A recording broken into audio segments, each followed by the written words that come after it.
نے رب کے حکموں کو توڑا، ہم نے پرواہ ہی نہیں کی. ہم سمجھے دنیا میں آئے ہیں تو ہماری دنیا ہے، آوارہ ہوں، خواہشات نفس کے مطابق زندگی گزاریں، آنکھیں بے حیائی میں لگی رہیں، سوچیں آوارگی میں لگی رہیں، کان نغمے سنتے رہے، زبان جھوٹ بکتی رہی، ظلم و جبر کا بازار گرم رکھا، عصمتیں عزتیں پامال کرتا رہا، لوگوں کا مال لوٹتا رہا، حق غصب کرتا رہا، کلیجے اور دل چیرتا رہا، لوگوں کو زخمی کرتا رہا، لوگوں کے جذبات سے کھیلتا رہا. پرواہ نہیں کی کہ یہ دنیا ہے، امتحان گاہ ہے، چند دنوں کے لیے آئے ہیں، اللہ کے حضور پیش ہونا ہے، عملوں کا حساب ہونا ہے.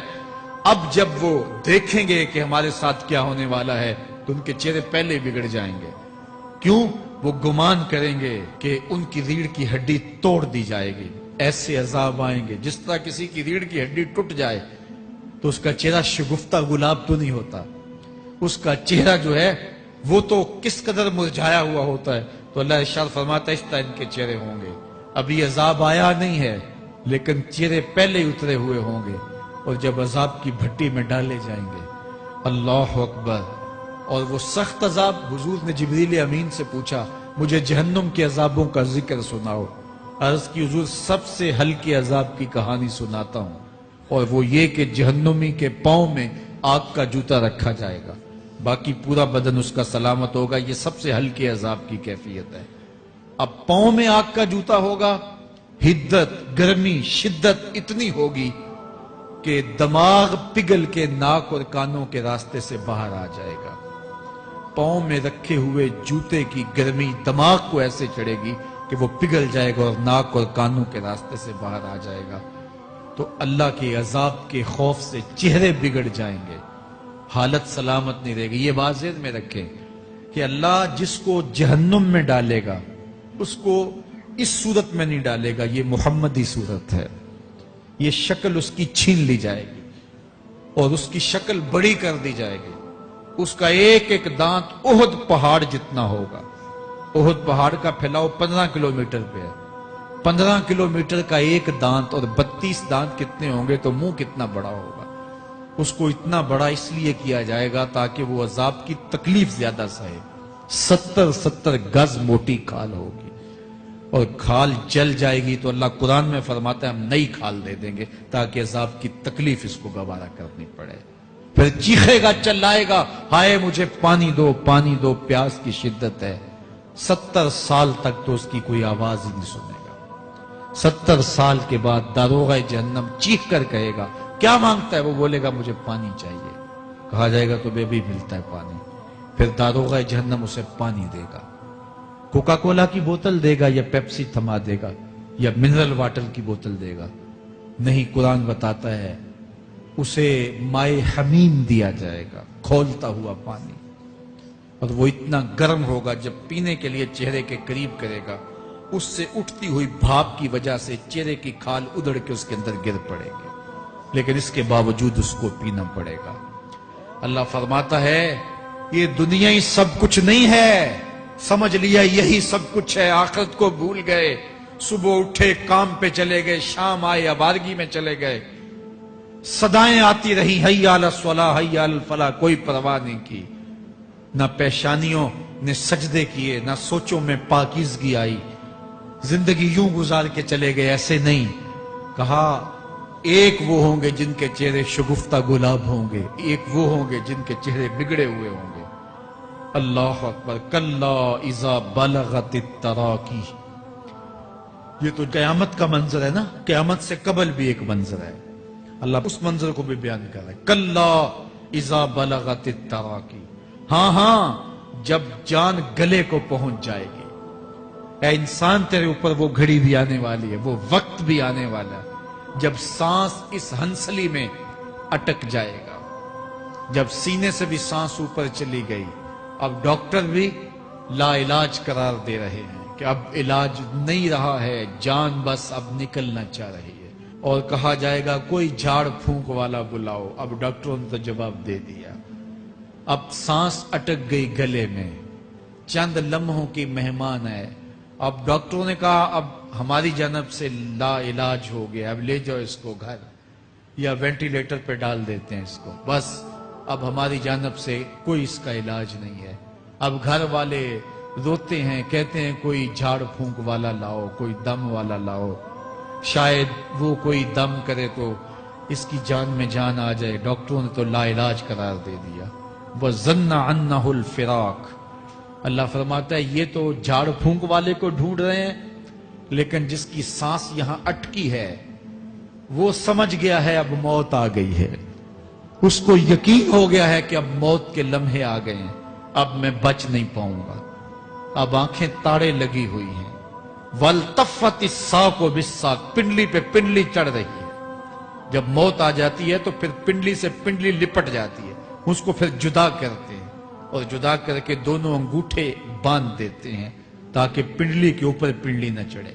اللہ وہ منظر بیان کرتا ہے، صاحب یہ وقت آنے والا ہے جب دونوں انگوٹھے باندھ دیے جائیں گے، جب ناک میں روئی ٹھونس دی جائے گی، جب چٹے لباس میں کفن دیا جائے گا، جب غسال کے سامنے بے بس پڑے ہوں گے، وہ چاہے یہ بازو اٹھائے چاہے یہ بازو اٹھائے، گرم پانی ڈالے یا سرد پانی ڈالے، جب بس پڑے ہوئے ہوں گے جو ہے وہ غسل دینے والوں کے، اور ناک میں روئی ہوگی اور دونوں انگوٹھے آپس میں بندے ہوں گے۔ یہ محل، یہ ماڑی، یہ کوٹھیاں، یہ بنگلے جس کو سویر شام لگ کے حلال حرام کی تمیز کیے بغیر بنایا تھا، غوث اعظم رضی اللہ تعالیٰ عنہ بولے مکان بنا رہا ہے، بسیں گے اور حساب تو جا کے دے گا، اور یہ تو ایک رات بھی تجھے اس گھر کے اندر نہیں رکھیں گے کہ چلو ایک رات مہمان رکھ لیں۔ کہتے ہیں نہیں نہیں، مہمانوں نے بھی جانا ہے تو جلدی کرو، اس کو سپرد کراؤ، وہ تو تیرا لباس بھی پھاڑ کے اتاریں گے، خود غسل دینے کے لیے تیار بھی نہیں ہے، تجھ سے خوف آنے لگا ہے۔ جاندی واری ڈرونا بنے ہوتے، ہاتھ نہ لاندے ڈر دے، جنہ لئی تو پاپ کمائے اج کتھے نہیں تیرے کر دے۔ آج تو وہ تیرے ساتھ تجھے غسل دینے کے لیے آمادہ نہیں ہے۔ وَالْتَفَّتِ السَّاقُ بِالسَّاقِ، جب پنڈلی پہ پنڈلی چڑھنے لگ جائے گی، إِلَىٰ رَبِّكَ يَوْمَئِذٍ الْمَسَاقُ، اس دن تیرے رب کی طرف ہی لوٹ کے جانا ہے۔ فَلَا صَدَّقَ وَلَا صَلَّىٰ، اس نے نہ تو سچ مانا اور نہ نماز پڑھی، وَلَٰكِنْ كَذَّبَ وَتَوَلَّىٰ، ہاں جھٹلایا اور منہ پھیر کے چل پڑا۔ ثُمَّ ذَهَبَ إِلَىٰ أَهْلِهِ يَتَمَطَّىٰ، پھر اپنے گھر کو اکڑتا ہوا چلا۔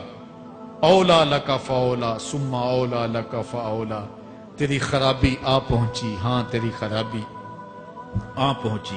اَيَحْسَبُ الْإِنسَانُ أَن يُتْرَكَ سُدًى، انسان دنیا میں یہ گمان کرتا ہے اس کو سدا چھوڑ دیا جائے گا۔ سدا عربی میں ایسے اونٹ کو کہتے ہیں جس کی مہار کسی کے ہاتھ میں نہ ہو، شترے بے مہار، جہاں مرضی جس گھاٹ سے چاہے پانی پیے، جہاں سے مرضی چارہ لے، تو شترے بے مہار کو کہتے ہیں سدا۔ تو یہ انسان بھی گمان کرتا ہے کہ میں بھی سدا ہوں، مجھے کوئی کیوں پوچھے، میرے جذبات پہ کوئی کیوں قدغن لگائے، مجھے کیوں روکے کوئی۔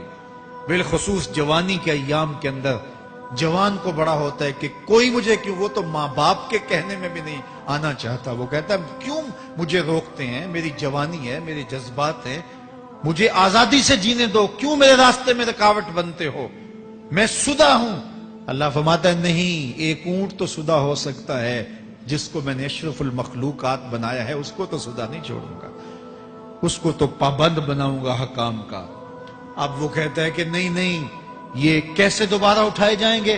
اب دوبارہ وہی بات پھر آ گئی، الم یکن نطفۃ من منی یمنی، اللہ فرماتا ہے ایک بوند تھی نا، پانی کا ایک قطرہ تھا جو رحم مادر میں رکھا گیا، ثم کان علقہ، پھر وہ پانی کا قطرہ لوتھڑا بنا، فخلق فسوی، پھر اللہ نے اسے پیدا فرمایا اور پھر ٹھیک ہموار کیا، فجعل منہ الزوجین الذکر والانثی، پھر اس سے وہ جوڑ بنائے، کوئی مرد بنایا کوئی عورت بنائی۔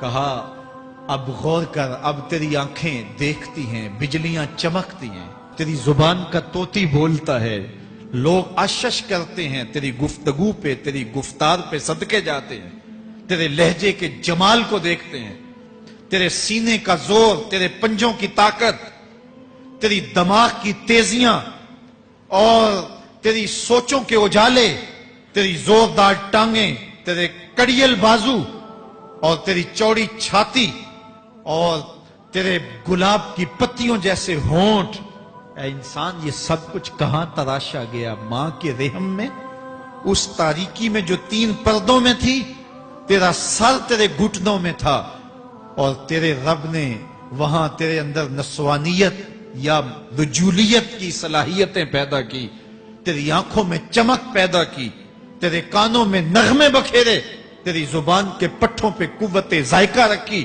تجھے بولنے کی صلاحیت دی، تیرے پنجوں میں زور رکھا۔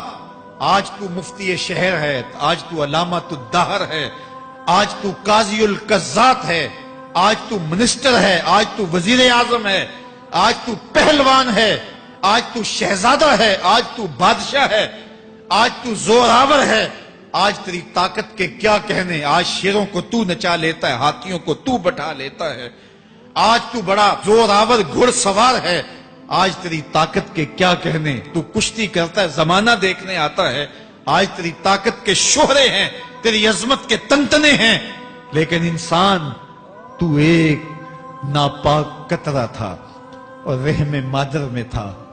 تیرے اندر یہ رنگ کس نے بھرے؟ تیرے کانوں میں نغمے کس نے رکھے؟ تجھے دماغ کی قوتیں کس نے دی؟ زبان کو بولنا کس نے سکھایا؟ آنکھوں میں توانائیاں کس نے رکھی؟ تیری زبان کا طوطی بولتا ہے، یہ سلیقے کس نے دیے؟ پھر اللہ فرمایا، کتنا زوردار بیان ہے، الیس ذالک بقادر علی ان یحیی الموتى، جو ماں کے پیٹ میں ایک نطفے کو ایک خوبصورت انسان بنا سکتا ہے، ہڈیوں کو جوڑ کے دوبارہ انسان نہیں بنا سکتا؟ کیا وہ دوبارہ تجھے کھڑا نہیں کر سکتا اپنے سامنے پیش ہونے کے لیے، جس کے حکموں کو تو نے توڑا ہے، جس کے فرامین کا تو نے مذاق اڑایا ہے؟ کیا وہ اتنا ہی بے بس ہے کہ اپنے حضور تجھے جو ہے وہ کھڑا ہی نہیں کر سکتا ہے؟ جس رب نے تجھے ماں کے شکم میں شکل دی، حضرت شیخ فرید الدین عطار بولتے ہیں، سانے کستی سلاتی می شود، ایسا کاریگر ہے مٹی سے بادشاہ بنا ڈالتا ہے۔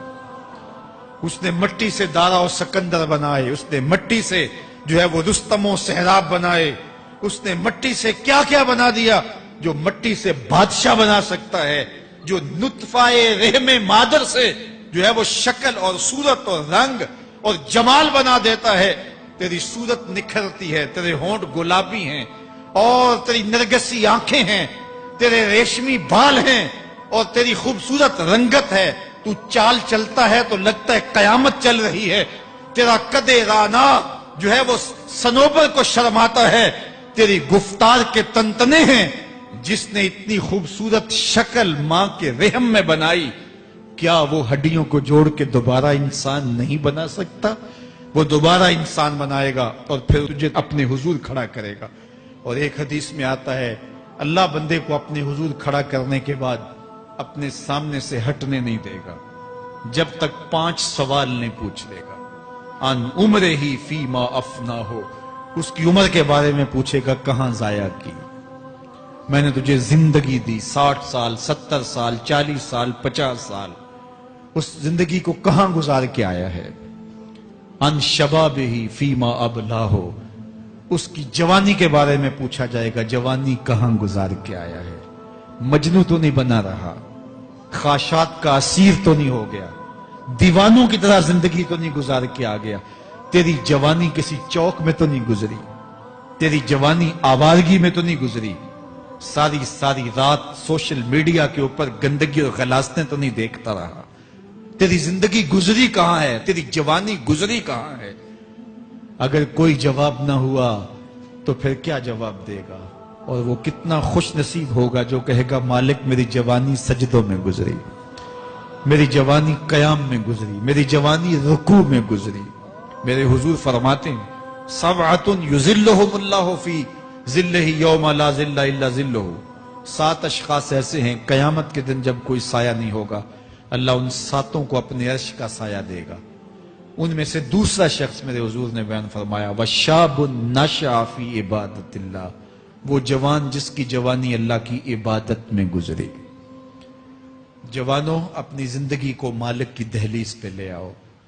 جوانی وہی ہے جو مالک کی چوکھٹ پہ گزرے۔ اپنے دل کا تعلق جوڑو، عشق کرنا ہے تو پھر آمنہ کے لال سے کرو، محبت کا رشتہ ان سے جوڑو، تعلق کا ربط ان سے قائم کرو، جوانی کو دین کی راہ پہ ڈالو۔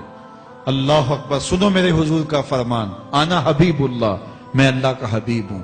پھر فرمایا الشاب التائب حبیب اللہ، جو جوان جوانی میں توبہ کرے وہ بھی اللہ کا حبیب ہے۔